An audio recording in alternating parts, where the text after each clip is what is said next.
नमस्कार.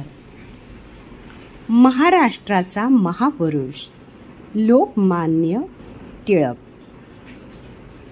राजकीय सुधारणा आधी की सामाजिक सुधारणा आधी? या प्रकरणाचं नाव आहे मित्रांनी व्रत घेतले. बळवंतरावांनी दारावर टकटक केले, पण दार काही उघडलं नाही. बळवंतरावांनी सुपारीचं खांड तोंडात टाकलं आणि ते आपल्या अडकित्यानेच दार जोराने ठोठावू लागले. या या असं म्हणत गोपाळरावांनी दार उघडलं आणि बळवंतरावांना आत घेतलं. खोलीत रॉकेलचा दिवा जळत होता. आसपास 10-12 इंग्रजी पुस्तकंही होती. काही उघडलेली होती तर काही कागदाचे तुकडे खुणे दाखल घातलेले होते. श्रीमंती थाटाच्या डेक्कन कॉलेजातील ती खोली. पण तिथे पलंग होता का? अजिबात नव्हता. आरसा नव्हता की उंची उंची कपडेही नव्हते. कसे असणार? 18-20 दारिद्र्यातून वर आलेल्या गोपाळरावांची ती खोली. शिक्षणासाठी वयाच्या 13व्या वर्षी कराडहून रत्नागिरीस 150 मैल पायी जाणाऱ्या गोपाळरावांची ती खोली. रत्नागिरीहून थेट अकोला आणि अकोल्याहून पुणे आणि तेथून परत अकोला अशी त्रिस्थळी यात्रा करणाऱ्या त्या विद्येच्या वारकऱ्याची ती खोली. मी फक्त पोटापुरत्या पैशावर संतोष मानून सर्व वेळ परहितार्थ खर्च करणार अशी आपली भीष्म प्रतिज्ञा आपल्या आईला आपण पदवीधर होताच कळवणाऱ्या गोपाळ आगरकरांची ती खोली. एका सदऱ्यावर दिवस काढणारे गोपाळराव आगरकर आता BA होऊन पुण्याच्या डेक्कन कॉलेजात आले होते. MA चा अभ्यास करत होते. फेलो म्हणून दरमहा ₹500 कमवत होते. तरी त्या खोलीत चैनीच्या वस्तू कोठल्या, ऐशा आरामाच्या जिन्सा कोणत्या आणि थाटमाट तरी कोठला. साधी राहणी, उच्च विचारसरणी आणि परोपकाराची करणी हाच त्यांचा बाणा. योगायोग असा. गोपाळराव बळवंतराव या दोघांचा जन्म एकाच वर्षी 1856 साली झालेला. 1879 मध्ये गोपाळराव हे MAच्या पहिल्या वर्षासाठी आणि बळवंतराव हे LLBच्या दुसऱ्या वर्षासाठी डेक्कन कॉलेजात दाखल झाले. एकत्र राहू लागले. आपल्या आयुष्याच्या व राष्ट्राच्या भवितव्याविषयी वाटाघाटी करू लागले. एक दिवस गाठ पडली नाही किंवा चर्चा झाली नाही की दोघांनाही चुकल्यासारखे होई. आजचा दिवस तसाच होता. सबंध दिवसात या बाळगोपाळांच्या गप्पा सप्पा झडल्या नव्हत्या. फेलो म्हणून आगरकर रात्रंदिवस कसून अभ्यास करत, पण टिळकांचा खाक्या निराळा. त्यांची प्रकृती दणकट. खेळ खेळण्यात, व्यायाम करण्यात त्यांना मोठा आनंद. मुळामुठेच्या संगमात पोहण्याची त्यांना भारी हौस. हातात लोणी भाकरी घेऊन ते खात खात पाण्यात पोहण्यात ते पटाईत. स्वतः वल्ल होऊन नावेतून दूरवर जाण्याची त्यांना सवय. नाजूक विद्यार्थ्यांच्या खोलीत भिंत चढून प्रवेश करण्याचा व त्यांच्या औषधांच्या बाटल्या फेकून देण्याचा त्यांना चाळा. आणि मध्यरात्र उलटली की एकलव्याच्या एकतानतेने आपला अभ्यास पुरा करण्याची त्यांची युक्ती.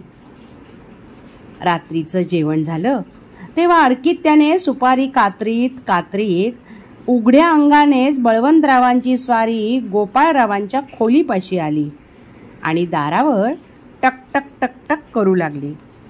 गोपाळरावांनी दार उघडून त्यांना आत घेताच बळवंतरावांनी त्यांची सारी उघडी पडलेली पुस्तके मिटली आणि सूचना केली, चला आपण टेकडीवर जाऊया.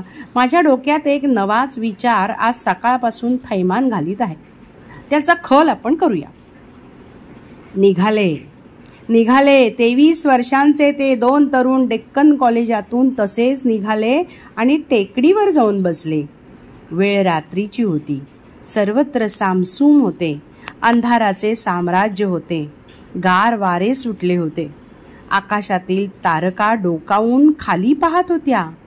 या ध्येयवादी तरुणांचा राष्ट्रवादी संवाद कान टवकारून ऐकत होत्या. बोला बळवंतराव, काय आहे तुमचा नवीन विचार? गोपाळरावांनी उत्सुकतेने विचारलं. जमिनीवरील एक दगड जोराने फेकीत बळवंतराव म्हणाले, विचार नेहमीचाच आहे, पण आज नवी दिशा लागली आहे, निश्चित दिशा लागली आहे. वाह, मग फारच आनंदाची गोष्ट. गोपाळराव हसऱ्या स्वरात म्हणाले, या अंधारातच मी चाच पडत आहे. त्यात प्रकाशाचा किरण तुम्ही आज टाकणार म्हणायचे. ते आता आपल्याला ठरवायचं आहे. आतापर्यंत माझ्या मस्तकात विचारांचं नुसतं वादळ माजलेलं असायचं. करायचं देशासाठी, काहीतरी करायचं, याच एका विचारांचं तुफान माझ्या मनात रात्रंदिवस सुटलेलं असायचं.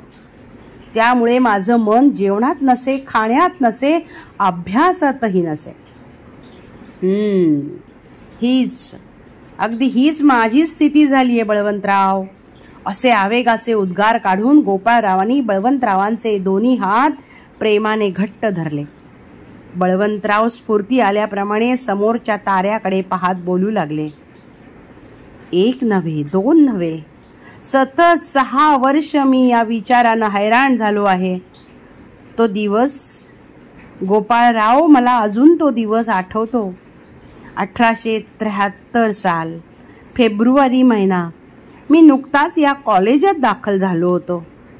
बातमी कळली की रावसाहेबांचं, म्हणजे रानड्यांचं ना, हो, त्यांचं ते स्वदेशीवर व्याख्यान आहे. गेलो. तरुणांची ही गर्दी. बृहस्पतीप्रमाणे त्यांचं भाषण चाललं होतं. ते म्हणाले, तुम्ही तरुण लोक सुखाच्या आणि ऐशाआरामाच्या वस्तू वापरा, वयच आहे तुमचं तसं वागण्याचं, पण त्या वस्तू आपल्या देशात निर्माण का होत नाहीत याचा विचार करा. पराधीन होऊ नका, निस्सत्व बनू नका, स्वदेशात तयार झालेलीच वस्तू वापरा. गंगेच्या ओघाप्रमाणे झालेलं ते भाषण अजून माझ्या कानात घुमत आहे. काय हो, पण काही परिणाम झाला का त्या भाषणाचा श्रोत्यांवर? वा गोपाळराव, परिणाम म्हणून काय विचारता? वासुदेव बळवंत आणि गणेश वासुदेव या तरुण वृद्धांनी लगेच विदेशी वस्तूंचा त्याग केला ना. पुढल्या साली शास्त्रीबुवांचा निबंधमाला निघाली. स्वदेशासाठी काही ना काही करावं अशी जाणीव सर्वांना झाली. बळवंतराव समाधानाने म्हणाले. गोपाळरावांच्या डोळ्यापुढे त्या अंधारातही विष्णू शास्त्र्यांची तेजस्वी मूर्ती दिसू लागली. ते गंभीर आवाजात म्हणाले, मीही भेटलो होतो शास्त्री बुवांना. माहीत आहे तुम्हाला बळवंतराव? नाही बुवा, आजवर तुम्ही कधीच काही बोलला नाहीत. केव्हा, कशासाठी भेटला होता तुम्ही शास्त्री बुवांना? हो, दुसरं कशासाठी? देशभक्तीवर मी एक निबंध लिहिला होता. तो दाखवायचा कुणाला? युरोपियन प्रोफेसरला. 1876 सालाची ती अखेर. तो निबंध घेऊन भीतच मी शास्त्री बुवांकडे गेलो होतो. मग आताही येता का त्यांच्याकडे?